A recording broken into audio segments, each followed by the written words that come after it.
El nuevo secretario de Seguridad, Wagner Bravo, ofrece mano dura contra el crimen organizado. Fue posesionado hoy en Carondelet. Hoy termina la presentación de pruebas en la Comisión de Fiscalización en el proceso de juicio político contra el presidente Lasso. La Fiscalía denunciará al juez que otorgó la libertad a 3 jóvenes procesados por comercializar pornografía infantil.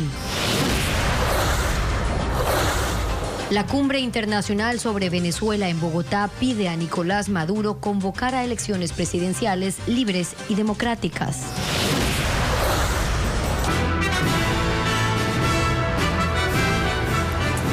Amigos, bienvenidos a Televistazo. 2 generales retirados del ejército fueron posesionados en Carondelet. Hola, Estefi. ¿Qué tal, Gaby? Amigos, los nuevos funcionarios estarán a cargo del Frente de Seguridad. Paul Romero tiene un informe. Inseguridad.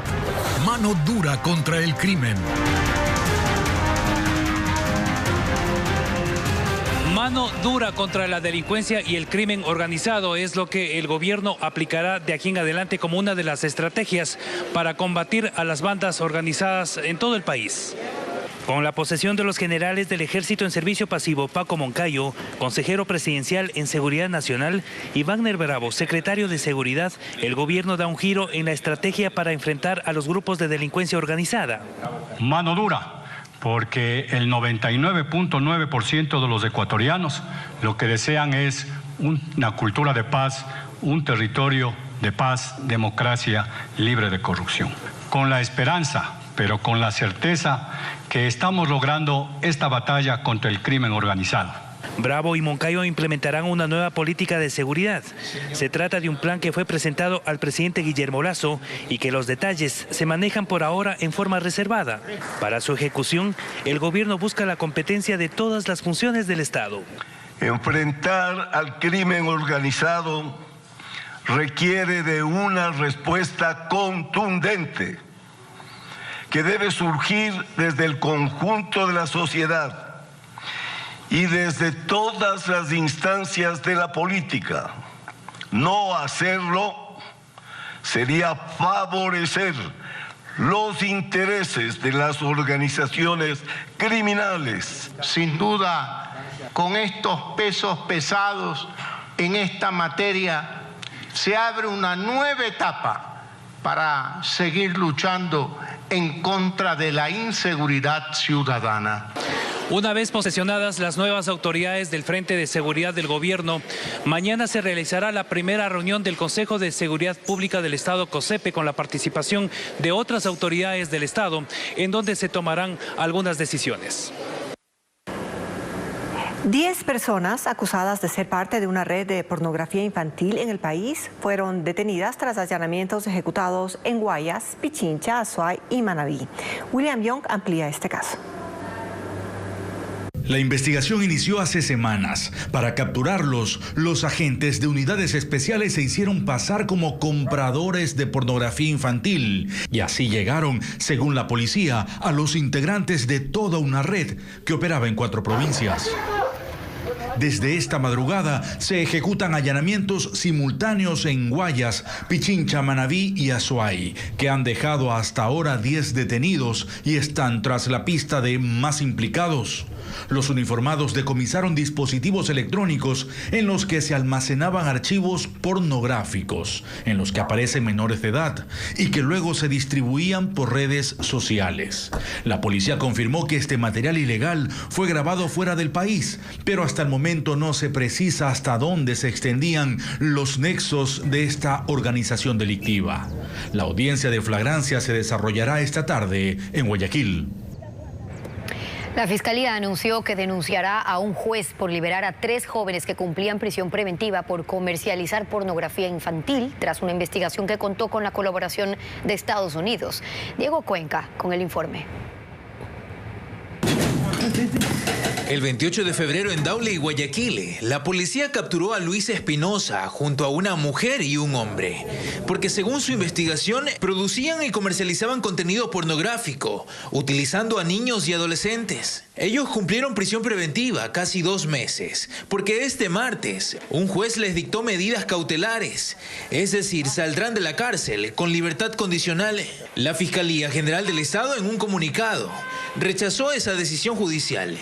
Consideró que es un desacierto porque no tiene sustento legal. Por eso, la entidad anunció que denunciará al juez Roberto Calderón ante el Consejo de la Judicatura. Televistazo buscó entrevistar al magistrado, quien señaló que nos atenderá en las próximas horas. Este proceso penal se inició por la investigación de la Fiscalía y la Policía, que hicieron en colaboración con el Departamento de Seguridad Nacional de los Estados Unidos. Las 3 instituciones capturaron a los 3 acusados con 10.000 imágenes y videos con pornografía infantil que estaban en su poder. Entre ellos Espinosa, de 26 años, que en diciembre pasado fue cuestionada por un video de contenido sexual explícito en el que involucraba a estudiantes de un colegio de Guayaquil. Ante esta decisión judicial, la Dirección Provincial del Consejo de la Judicatura del Guayas se pronunciará también esta tarde. Y más de 4.000 casos de violencia sexual a menores en edad escolar se registraron el año pasado. La mayoría son mujeres que han sufrido acoso verbal y físico. Fabiola Santana con el reporte.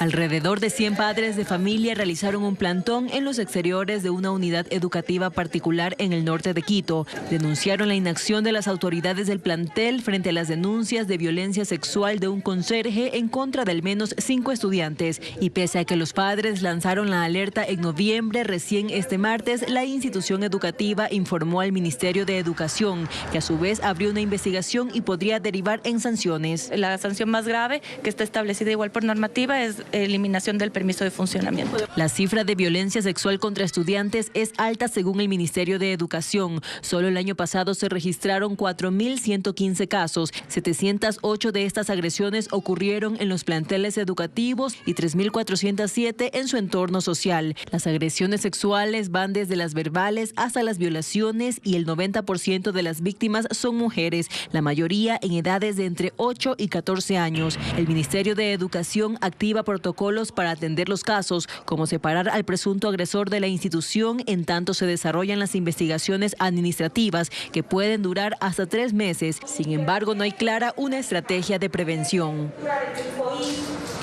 En la Comisión de Fiscalización continúa el juicio político contra el presidente Lasso. Hoy es el último día para presentar las pruebas. Patricio Díaz informa desde el Legislativo.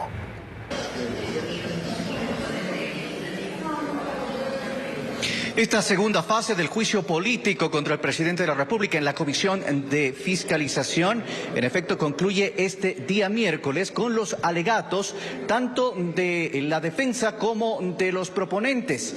Eso se ha determinado y cada uno tiene 2 horas. El primero o la primera en intervenir fue Viviana Veloz, quien fue delegada por los otros 3 solicitantes del juicio para presentar la acusación contra el jefe de Estado. Su intervención se centró en señalar que a pesar de una carta de denuncia de Johnny Estupiñán, exgerente de Flopec, sobre el contrato con Amazon Tankers, el presidente no destituyó a Hernán Luque, entonces gerente de EMCO, y no denunció, según dijo la interpelante, el presunto caso de corrupción.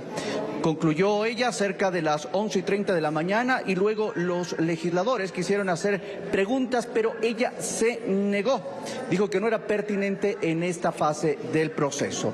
De todas formas, el presidente de la comisión, que fue apelado obviamente su cargo, él se refirió a lo que dijo la interpelante. Cuestionó algunos de sus argumentos.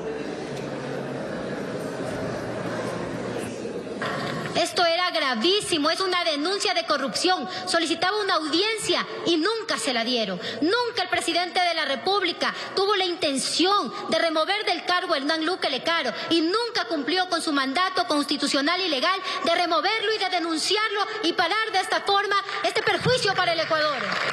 La acusación de los interpelantes establece que el gobierno del presidente Lasso, a través de la administración de Flopec, firmó un nuevo contrato con Amazonas Tankers y esa prueba no ha sido presentada. Es decir, fue una acusación falsa. También se ha dicho que la Contraloría General del Estado ha recomendado, y lo ha dicho la asambleísta Veloz en varios medios de comunicación, ha recomendado la terminación unilateral del contrato. Otra mentira amazónica.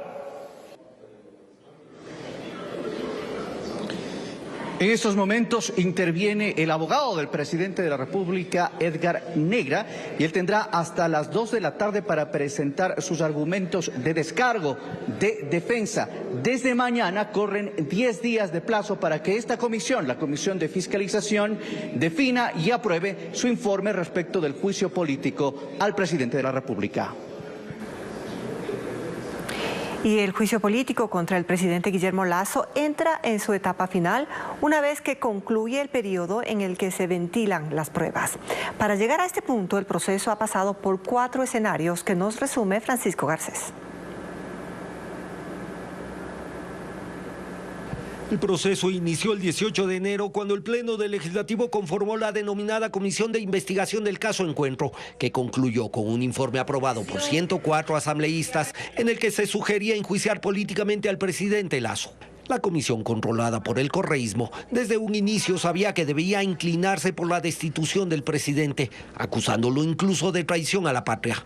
¿Estará? ¿Qué le pasará al presidente también mentalmente? No, habrá que ver de dónde vienen los aportes también a su campaña, y está el Consejo Nacional Electoral. Habrá que ver cómo sus hijos compraron las acciones para tener paraísos fiscales.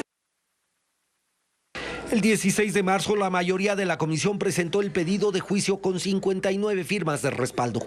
Plantearon 3 causales y apuntaron a que el juicio se sustente con el delito de cohecho a través de las empresas públicas, y adicionalmente incluyeron la causal de peculado sobre un contrato de la estatal Flopec. La polémica siguió, incluso porque el juicio fue presentado con sustento en artículos legales y constitucionales equivocados. El pedido pasó a la Corte Constitucional el 24 de marzo, organismo del que dependía si el juicio debía seguir o detenerse. Ecuador debe estar absolutamente seguro de que la decisión que la Corte vaya a tomar será estrictamente apegada a la Constitución. Aunque dio otro revés a la oposición porque desechó 2 causales del pedido y lo restringió a la acusación de peculado en un contrato de Flopec con Amazonas Tankers. Bajo esas condiciones inició el trámite en la Asamblea. La oposición enfrentó problemas para sustentar la acusación. Su testigo clave no acudió. El contralor negó que el cuestionado contrato en Flopec haya generado responsabilidades penales, e incluso al final de la etapa de prueba, la interpelante Mireya Pazmiño fue cuestionada porque el año pasado impulsó un informe favorable al contrato con el que ahora ella misma sustenta el juicio contra el presidente Lasso. Se le acusó también de que ese informe fue elaborado por lobistas petroleros, varios de ellos enjuiciados por corrupción. Hoy esto es un grave delito y tendrán que responder ante la justicia. Esta investigación dinamita la única causa del juicio político. Así, el juicio político contra el presidente Lasso entró en etapa resolutiva. Según los asambleístas del gobierno y sus aliados, más de 50 legisladores no apoyarán la destitución de Lasso. Pausa, y al regresar, las lluvias provocan el desbordamiento de ríos en las zonas rurales de las provincias de Bolívar y Los Ríos y dejan recintos incomunicados. También, cruce de acusaciones entre el alcalde electo Aquiles Álvarez y la alcaldesa Cintia Viteri tras la decisión de suspender la entrega gratuita de libros y por la Metrovía. Las provincias de Bolívar y Los Ríos están afectadas tras el desbordamiento de ríos en las zonas rurales a causa de las lluvias. Odette Camacho recorrió los recintos perjudicados y nos trae ahora un informe. En la provincia de Bolívar, en el cantón Guaranda, la torrencial lluvia causó el desbordamiento del río Sucubí en la parroquia rural San Luis de Pambil, donde habitan 8.000 personas. La corriente arrastró palos y escombros, además destruyó parte de la estructura del único puente de acceso a 6 recintos. Además, parte de la tubería de agua potable de la parroquia se desprendió, dejando sin servicio a 1.600 usuarios. En el restaurante de Mariana Bermúdez tuvieron problemas para preparar los alimentos. Necesitamos, nos hace falta para todo el agua, para cocinar, para lavar todo. Mientras que en la provincia de Los Ríos, en el cantón Quinsaloma, la madrugada de este miércoles el caudal del río Umbe subió más de 1,5 metros y el agua ingresó a al menos 30 casas ubicadas en las riberas del sector 12 de octubre. 120 personas tuvieron que salir de las viviendas con lo que llevaban puesto. Lamentablemente se pudo hacer poco porque la creciente del río fue en una forma muy abrumadora. Durante la mañana de este miércoles, los 120 afectados retiraban el lodo de sus electrodomésticos y muebles. Algunos incluso cocinaron los animales que se ahogaron para no desperdiciarlos. A 30 minutos de esta zona, también en el cantón Quinsaloma, el recinto Isla de Barbones resultó afectado por el desbordamiento del río. 40 personas que se dedican a la siembra de maíz y cacao quedaron aislados debido a la destrucción de una alcantarilla que arrasó con 5 metros de la vía principal de este sector rural. También en la provincia de Cotopaxi, en el cantón Puquilí, la torrencial lluvia provocó el desbordamiento del río San Pablo en el recinto El Progreso. 2 casas quedaron en escombros y otras 8 resultaron afectadas. El puente para acceder a la zona colapsó, dejando incomunicados a cerca de 100 personas. Por ahora, algunos han optado por lanzar troncos y cruzar a pesar del riesgo. Gestiones municipales pendientes provocan un cruce de acusaciones entre las máximas autoridades de Guayaquil. El alcalde electo Aquiles Álvarez y la alcaldesa Cintia Viteri se pronunciaron mediante comunicados sobre la entrega de libros escolares y la construcción de la troncal 4 de la Metrovía. Las diferencias entre las autoridades entrantes y salientes del municipio de Guayaquil se profundizan a días del cambio de mando.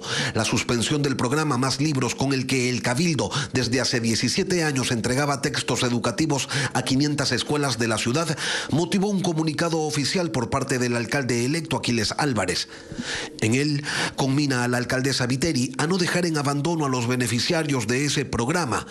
Según Álvarez, decir que no hay dinero es una excusa, puesto que el municipio se acogió a la figura de presupuesto prorrogado y el programa Más Libros está contemplado en el plan anual de contrataciones para el primer cuatrimestre del año.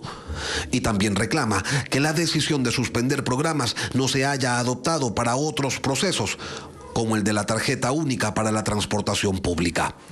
Sin embargo, Aquiles Álvarez no dice en ese comunicado si mantendrá o no la entrega de libros gratuitos durante su gestión. Pero ese no es el único tema que tendrá que resolver el nuevo alcalde. La Agencia de Tránsito y Movilidad de Guayaquil informó ayer que hubo intentos por sacar adelante procesos de alianza estratégica con los transportistas para adjudicar la administración de la troncal 4 del sistema de transporte Metrovía. Sin embargo, los ofertantes no cumplieron con los requisitos exigidos y ese tema quedará en manos de las autoridades entrantes. Que en lo que sí parecería que se han puesto de acuerdo es en expresarse a través de comunicados. Ni Cintia Viteri ni Aquiles Álvarez hablan con los medios. Mientras en 5 días se resolverá la solicitud hecha por la Defensoría del Pueblo en Guayaquil para darle continuidad al programa Más Libros. Bessie Granja con el reporte. A la convocatoria hecha por la Defensoría del Pueblo en Guayaquil no acudió ni la alcaldesa Cintia Viteri, ni Amalia Gallardo, gerente de la empresa municipal Desarrollo, Acción Social y Educación DACE, ni Luzmila Nicolalde, presidenta del Consejo Cantonal de la Niñez y Adolescencia.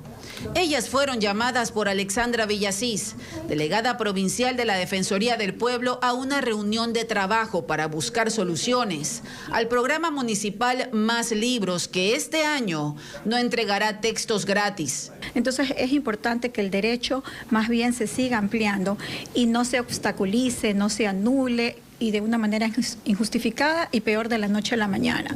Hasta el momento, la justificación del Cabildo de no darle continuidad a este plan es que se comprometen recursos hasta el próximo año, lo que es responsabilidad de las autoridades electas que asumen funciones el próximo 14 de mayo. A la cita de esta mañana acudieron abogados de varias direcciones y también el representante de Educación de la DACE. No hemos tomado ninguna posición realmente, estamos en el proceso de análisis todo para poder brindar la información correspondiente acá a la Defensoría para poder validar todo lo que se ha hecho en esta reunión. Según el representante de la DACE, será en 5 días que se podrá hablar de alguna solución. El programa municipal Más Libros beneficia cada año a unos 160.000 estudiantes de 500 planteles en el puerto principal.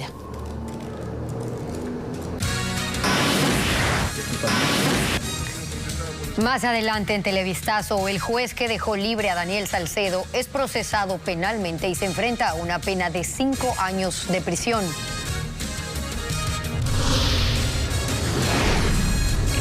Además, el expresidente Jair Bolsonaro rindió su declaración por la irrupción de miles de seguidores en los edificios de gobierno de Brasil el pasado 8 de enero.